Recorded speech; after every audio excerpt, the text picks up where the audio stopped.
कलाम में से आज सीखेंगे। मेरे साथ निकालिए मजमूर की किताब उसका 118 ज़बूर 21 आयत से ताकि कलाम में से हम पढ़ेंगे सुनेंगे।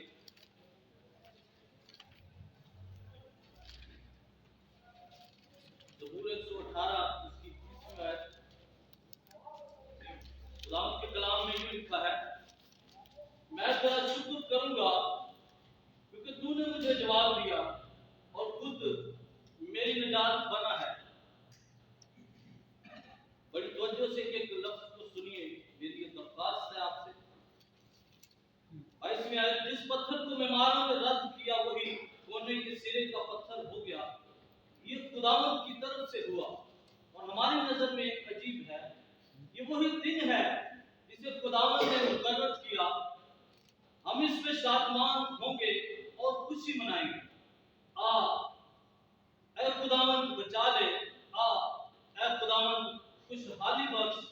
मुबारक है वो जो खुदावंद के नाम से आता है। खुदावंद के पाक कलाम के पढ़े और सुने जाने पर खुदावंद की बरकत हो सकते हैं। आमीन। तशरीफ रखिए, खुदावंद आपको बरकत दे। अजीजों, आज एक बहुत बड़ा दिन है। हम सब जानते हैं, हम सब बचपन से इस दिन को मनाते हैं, खजूरों के त्योहार को।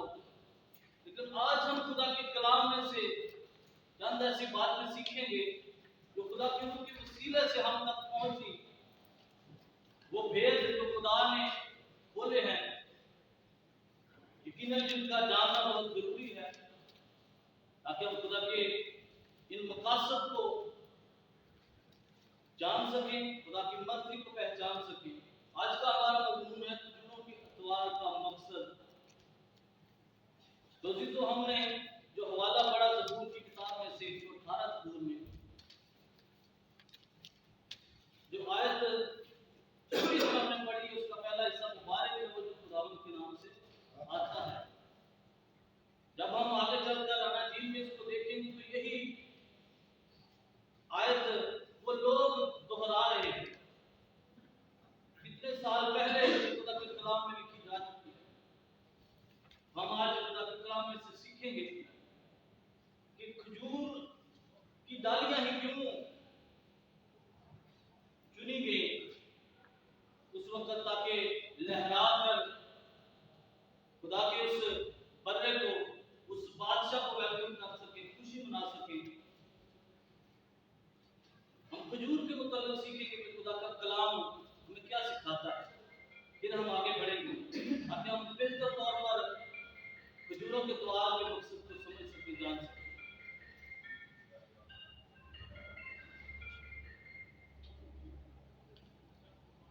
इससे पहले हम खजूर के मुताबिक सीखे। मेरे साथ निकाली कि यूहन्ना की इंजील उसका 12वीं और 13वीं आयत हम पढ़ेंगे।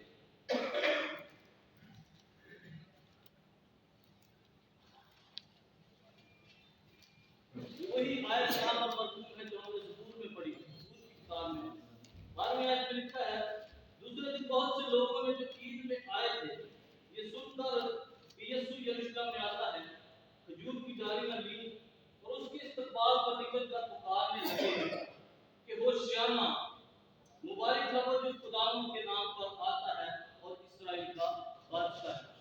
आमीन। तो वो भीड़ जो यरूशलेम में ईद फसह पर आई थी, वो सब यीशु मसीह के इस्तकबाल पर निकली। वही आयत दोहराई गई, मुबारक है वो जो खुदावंद के नाम पे आता है। लिखा उन्होंने खजूर की डालियां ली। हम खजूर के मतलब सीखेंगे। खजूर एक फतहमंदी की अलामत है। ये खुदा का कलाम हमें बताता है। फतहमंदी की, खुशी की अलामत है, ब्लेसिंग की अलामत है, तरोताजगी की, सरसब्ज शादाबी की अलामत है। हम ये खुदा के कलाम में से देखें। लिखा है उन्होंने खुशी की और पुकार पुकार कर नारे लगाए, होशियाना, मुबारक है वो जो खुदावंद के नाम से आता है। तो पूरी बाइबल में खजूर का जिक्र तकरीबन 34 मरतबा है। इस मर्तबा सिर्फ हैकल की तज़य्युन और आराइश के लिए खजूर का लफ्ज़ आया है। जहाँ जहाँ पर हैकल तामीर हुई, सुलेमान बिन दाऊद ने तामीर की, आप वहाँ पर देख सकते हैं। मेरे पास हवाला जात है, पहला सालातीन 6 बाब में इसका जिक्र है। उसने कुरूबी बनाए दीवारों पर, इनसाइड आउटसाइड, कुरूबियों के दरमियान खजूर के जो दरख्त है उसने बनाए, खजूर के पत्ते बनाए।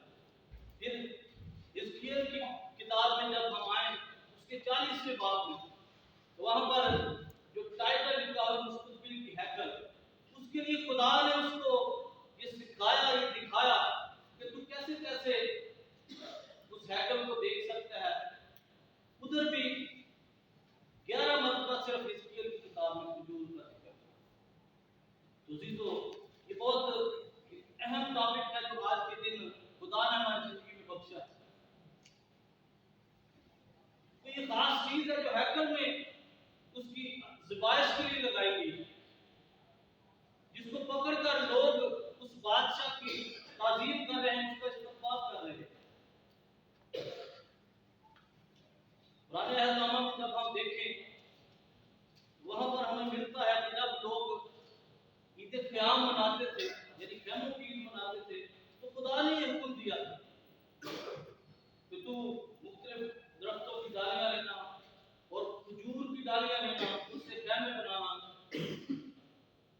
ये उस बात की याद होगी कि मैंने जब तुम्हें मिस्र से निकाला तो मैं तुम्हारा साहिबान हूँ। हम खुदा के कलाम में देखेंगे ताकि बेहतर तौर पर जान सके। मेरे साथ निकालिए अहबार की किताब उसका 23वां बाब। ये याद रखिए, खजूर खुशी की पतामंदी की अलामत है, और ये खुदा का हुक्म है। जहां पर खजूर का जिक्र या खजूर का इस्तेमाल का खुशी का जिक्र, उसकी 40वीं आयत, अहबार की किताब उसका 23वां बाब 40वीं आयत, वो 40वीं से हम पढ़ेंगे। और 7वें महीने की 15वीं तारीख से जब तुम जमीन की पैदावार जमा कर चुको, तो 7 दिन तक खुदावंद की ईद मानना। पहला दिन खास आराम का हो और 8वां दिन भी खास आराम ही का हो। तो तुम पहले दिन खुशनुमा दरख्तों के फल और खजूर की डालियां और घने दरख्तों की शाखें और नदियों के बहते मजनू लेना, और तुम खुदावंद अपने खुदा के आगे 7 दिन तक खुशी करना। तो चीजों ये खुदा ने हुक्म दिया था कि तुम इस तरह से खुशी करना, और उसकी वजह हम आगे चलकर देखेंगे। वाज़ेह हुआ है कि क्यों तुम खुशी करना। मेरे साथ निकालिए नहमिया नबी का सहीफा, उसका 8वां, यूब की किताब से पहले, हजरा की किताब से बाद, 8वां बाब, उसकी 13वीं आयत से 17वीं आयत तक।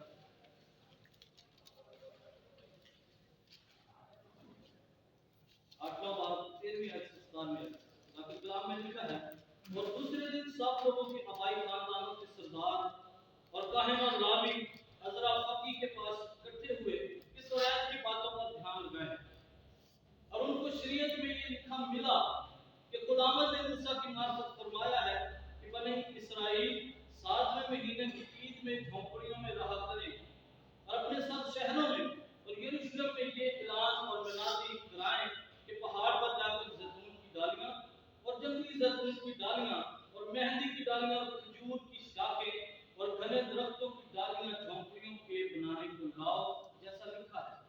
तो लोग जा जाकर उनको लाए, और हर एक ने अपने घर की छत पर और अपने इहाते में और खुदावंद के घर के सेनों में और पानी फाटे के मैदान में और खराबी फाटे के मैदान में अपने लिए झोंपड़ियां बनाई।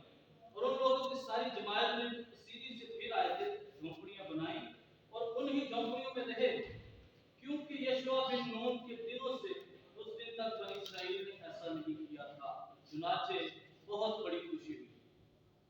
तो चीजों खुदावंद का कलाम हमें ये सिखाता है, खजूर का जहां जहां इस्तेमाल हुआ है, खुदा ने वहां पर खुशी का जिक्र किया है। तुम खुशी मनाना, जब भी तुम खजूर का इस्तेमाल करो तो ये तुम्हारे लिए पतामंदी का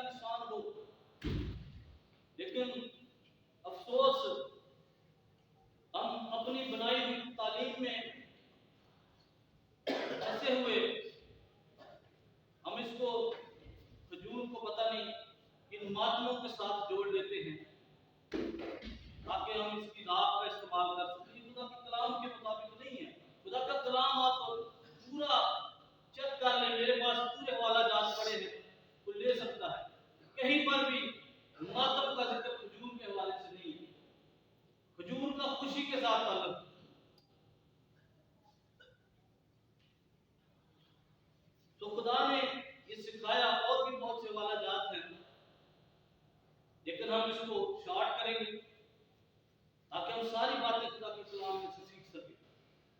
तो खुदा ने सिखाया कि जहाँ पर आप खजूर का इस्तेमाल करोगे वहां पर आप खुशी मनाना।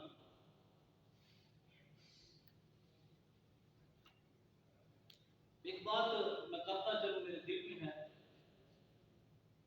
हम में से कितने लोग हैं जो पढ़े लिखे हैं, जो चौथी पांचवी तक 10वीं तक 8वीं तक हाथ खड़े करें प्लीज।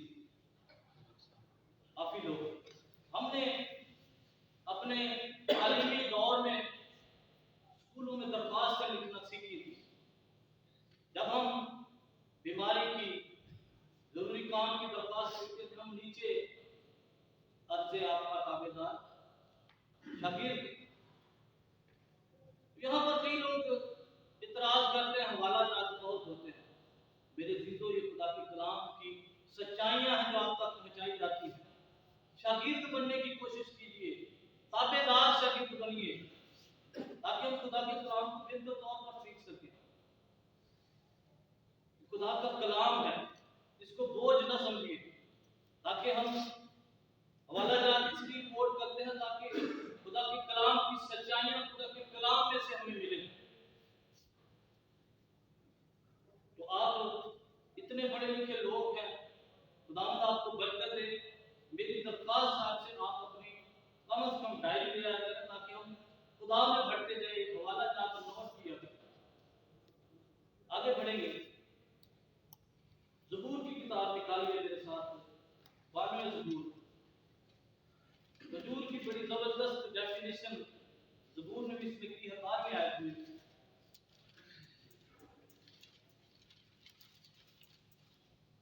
लिखा है, सादिक खजूर के दरख्त की मानिंद सरसब्ज होगा, वो लुबनान के देवदार की तरह बढ़ेगा जो खुदावंद के घर में लगाए गए हैं।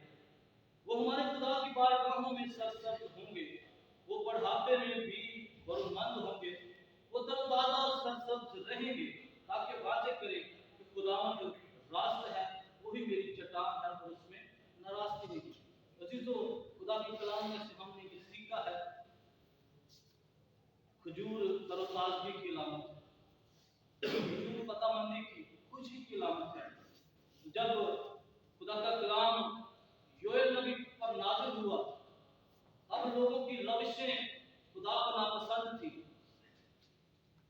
वो फिक्र करता है खुदा के लोगों की, खुदा उससे कलाम करता है। मेरे साथ निकालिए योएल नबी का सहीफा, उसका पहला बाब, 11वीं आयत।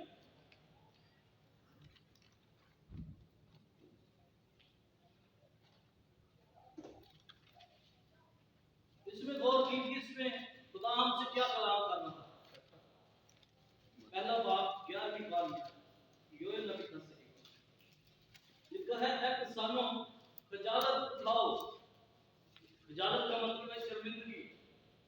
ऐ किसानों खजालत उठाओ, ऐ पाकिस्तान के बागबानों नोहा करो, क्योंकि गेहूं और जौ और मैदान के तैयार खेत बर्बाद हो गए। आग खुश्क हो गई, अंजीर का दरख्त मुरझा गया, अनार और खजूर और सेब के दरख्त, हाँ मैदान के तमाम दरख्त मुरझा गए और बनियादों से खुशी जाती रही। तो ये एक हवाला है, इसमें खुदा अपने बंदा के वसीला से कलाम करता है। खेत बर्बाद हो गए हैं, लोग अपनी रविशों से बाज नहीं आ रहे, खुशी उनके अंदर से जाती रही है। आगे चलकर वो लिखता है, तो रोजे के लिए दिन मुकद्दस करो ताकि खुदा रहम करे। तो उसके इस ऐलान के कुछ अर्सा बाद ही अजीजों एक गुड न्यूज आती है, वो बड़ी जबरदस्त, जो आज के दिन के हवाले से है। जब वो अपनी कौम पर अफसुर्दा है, मातम करता है, कहता है कि बनियादों से खुशी जाती रही, उसके कुछ अरसे बाद ही खुदा एक और नबी के वसीला से कलाम करता है, गुड न्यूज देता है। मेरे साथ निकालिए ज़करिया नबी का सहीफा, उसका 9वां बाब।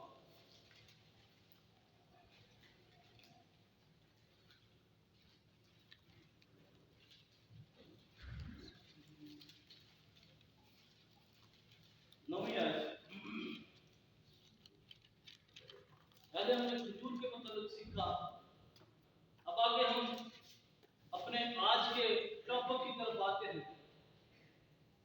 उसने फिक्रमंदी की, बनी आदम से पूछी जाती रही, तब उसके कुछ अरसे बाद बनी आदम के लिए गुड न्यूज आई। एक बादशाह की लिखा है, ए बिन्नत सियोन तू नहायत शादमान हो, ए दुख्तरे यरूशलेम खूब ललकार, क्योंकि देख तेरा बादशाह तेरे पास आता है, वो सादिक है। हालेलुया। खुदा का कलाम हमें कई जगह पर खुदा की सिफात दिखाता है, बताता है। हमने पिछला ये परसों ही खुदा के कलाम में से सीखा, लूका की इंजील में से फकीर फरीसी यीशु मसीह के पास आते हैं और उसकी तारीफ करते हैं कि उस्ताद, हम जानते हैं कि तू खुदा की तरफ से बोलता है और सच्चाई की तालीम देता है। हालेलुया। वो इस चीज का इकरार करते हैं कि हाँ, वो वाकई ही सादिक है, वो सच्चाई से तालीम देता है।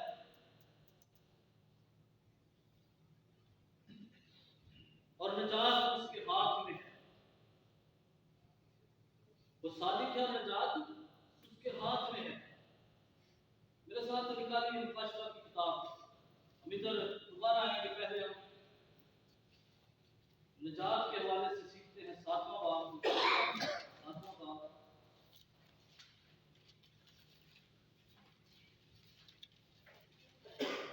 यूहन्ना को यीशु मसीह का मुकाशवा हुआ,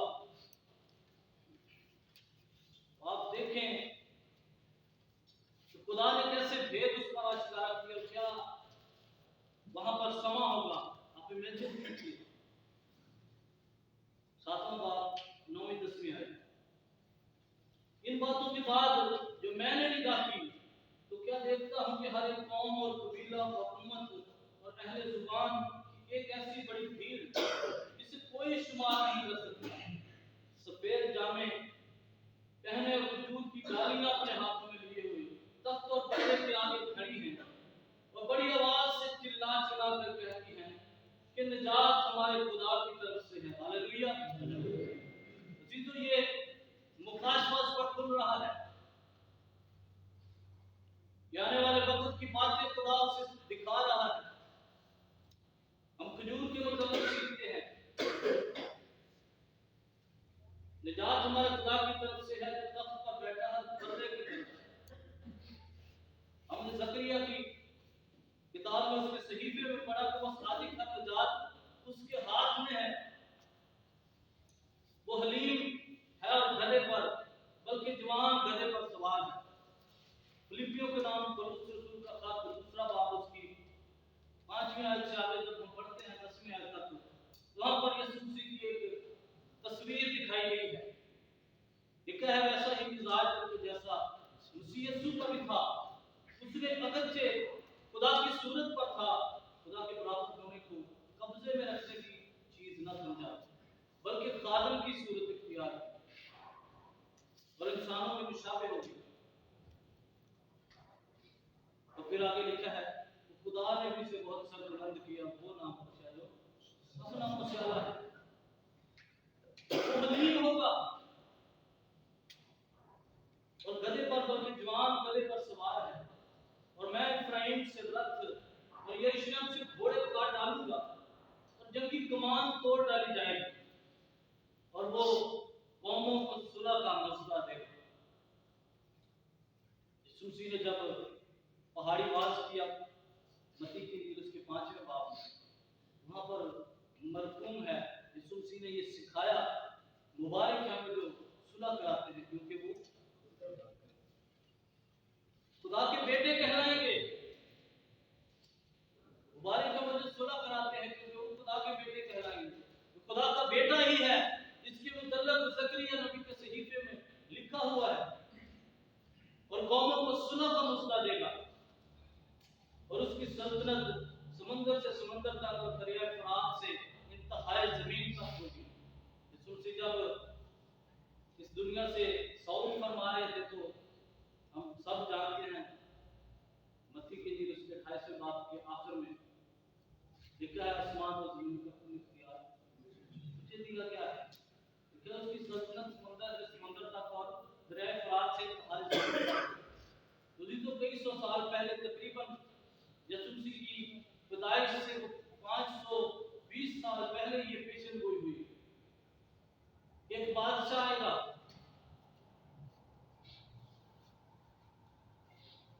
वो बादशाह आया, लोगों ने उसका इस्तकबाल किया।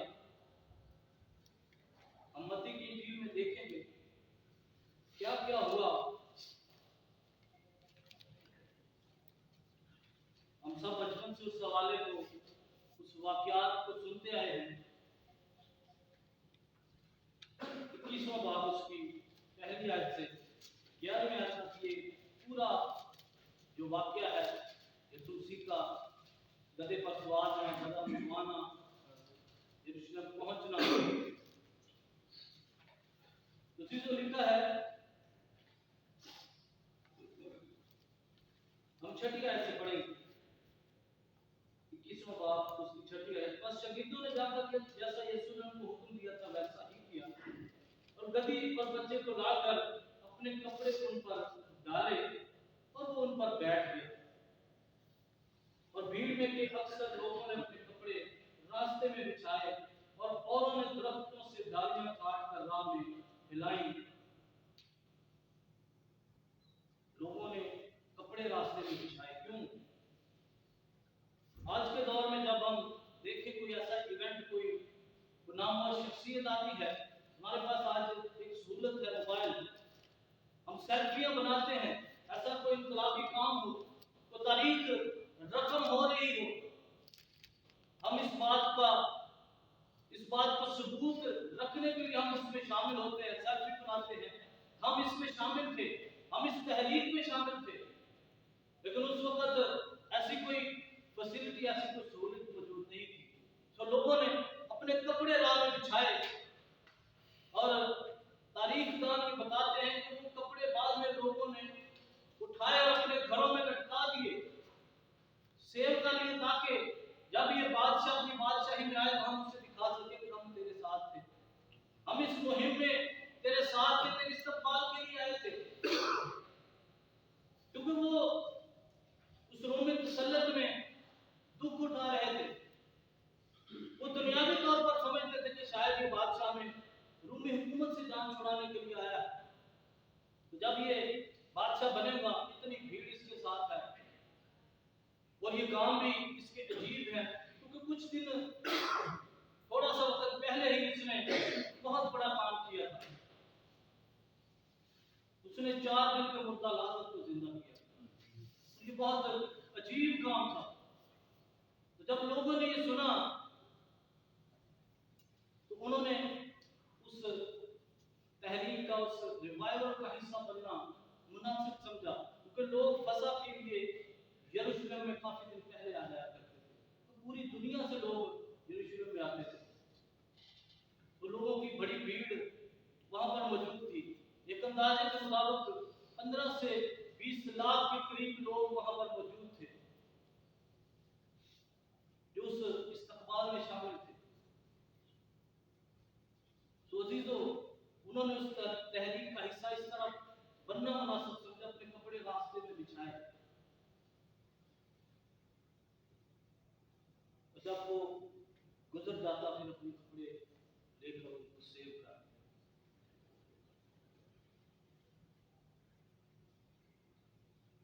लिखा है 9वीं आयत, और भीड़ जो उसके आगे आगे जाती और पीछे पीछे चली आती थी, पुकार पुकार कर कहती थी कि इब्ने दाऊद को होशियाना, मुबारक है वो जो खुदावंद के नाम पर आता है, आने वाला पर होशियाना।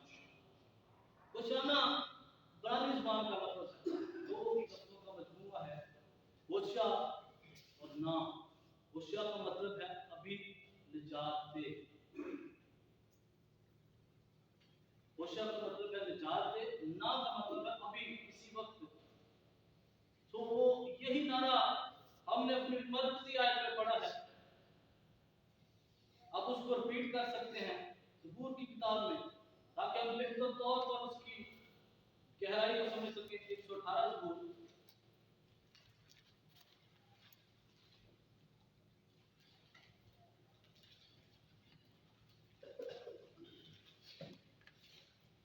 लिखा है 25वें आयत में,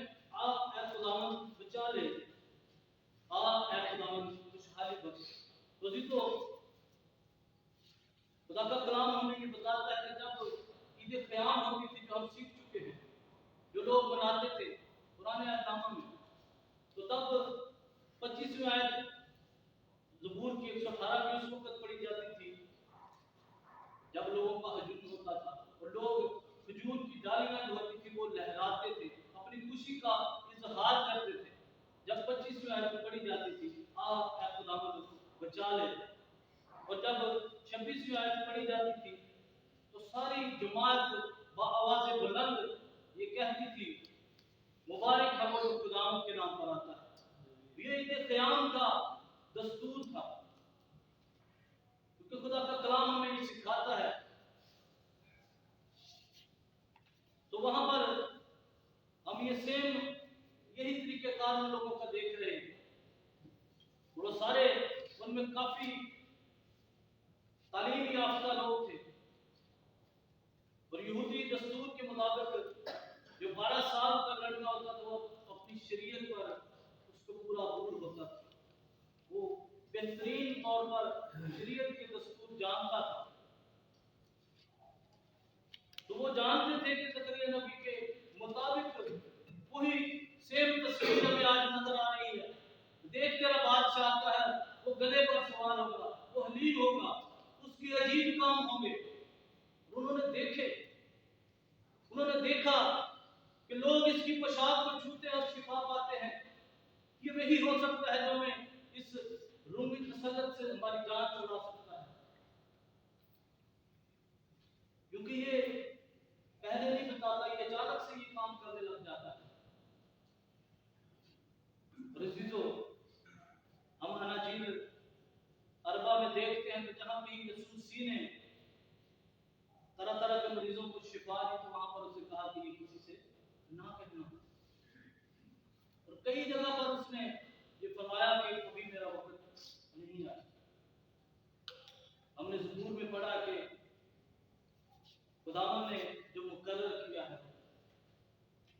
118 ये वही वक्त है जो खुदा ने मुकर्रर किया था। वहां पर यीशु कहता है कि किसी से ना कहना। आगे चलकर हम देखते हैं 10वीं आयत में, जब यरूशलेम में दाखिल हुआ तो सारे शहर में हलचल बढ़ गई और लोग कहने लगे ये कौन है। अगर हम इन आयत का मुतालिया, इसकी तिलावत लूका की इंजील में करें मेरे साथ, निकालिए 19वां बाब।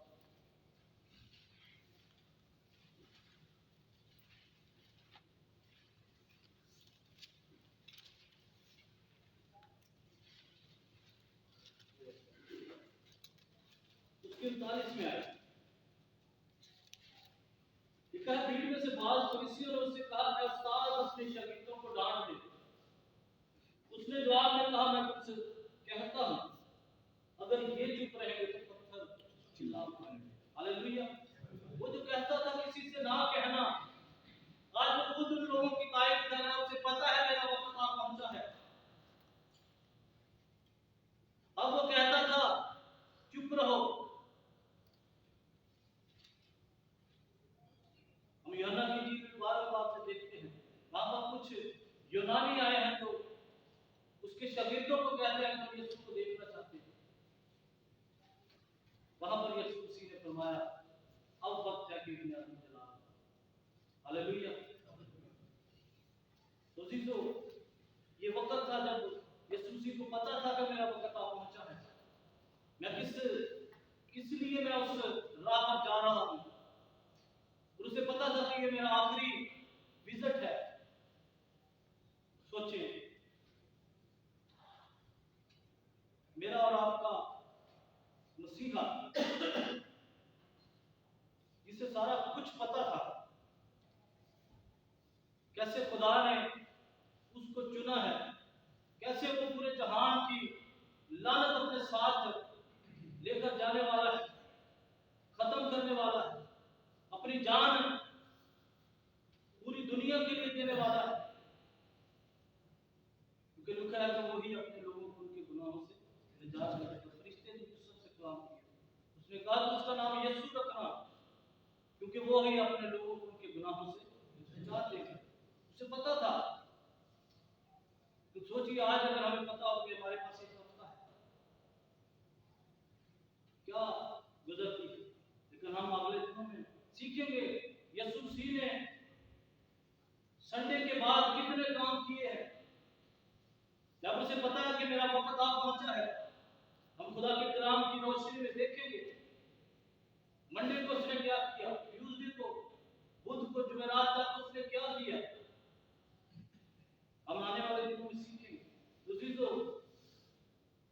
खुदा की हमारे लिए ये बहुत बड़ी निजात का इंतजाम है। आज के दिन, आज का दिन खजूरों का त्योहार हम मना रहे हैं। ये उन नविश्तों की तकमील है जो खुदा के कलाम में हजारों साल पहले से शुरू हुए, लिखे हुए आ रहे हैं। खुदा चाहता है जो उसने इंतजाम किया है हम उसके इंतजाम को कबूल करें। जो उसने कलाम हमें बख्शा है ताकि हम उसकी मर्जी को जान सके। और उसके बेटे ने फरमाया मेरे हुक्मों पर अमल करो तभी तुम मेरे शागिर्द ठहरोगे। वो हमें शागिर्द बनाना चाहता है ताकि हम उसी ही बन सके।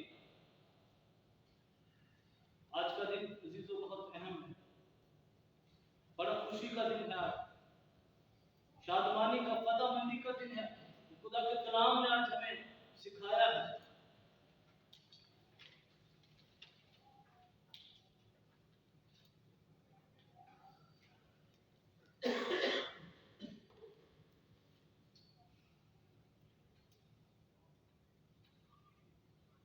लूका की इंजील में आखिरी वाला देखेंगे। आज जो खुदा हमसे कलाम कर रहा है वो क्या है। 19वीं बात में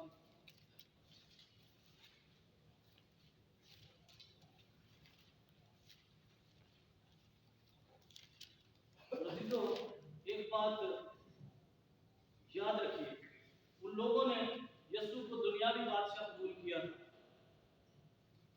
अगर उसे अबदी बादशाह कबूल करे तब ही हम निजात पा सकते हैं। हालेलुया।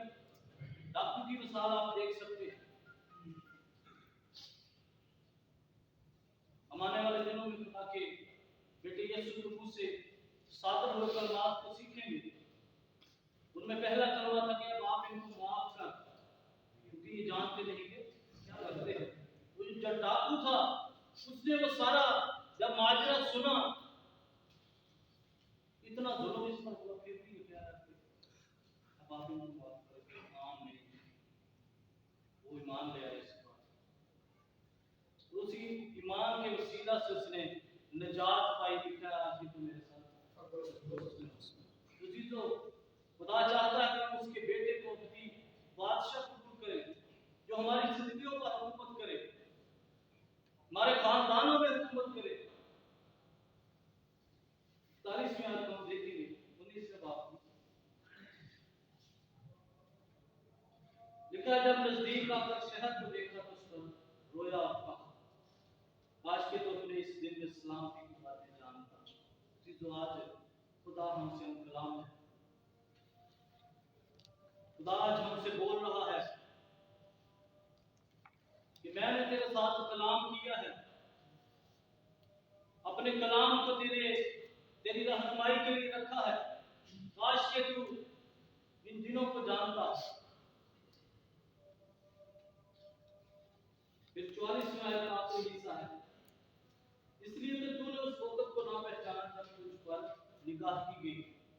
अजीजों खुदा आज हमसे ये चाहता है कि जो निगाह उसने हम पर की है, आज वक्त है हमारे पास।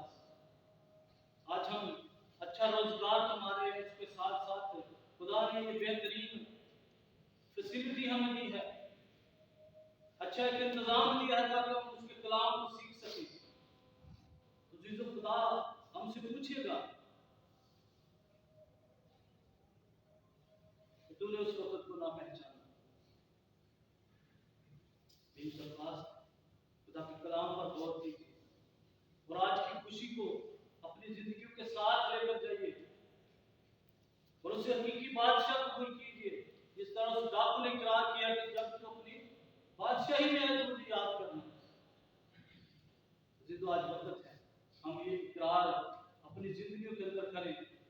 खुदा के बेटे यीशु का जलाल हमारी जिंदगी में करता है। तो मुझे और आपका कलाम की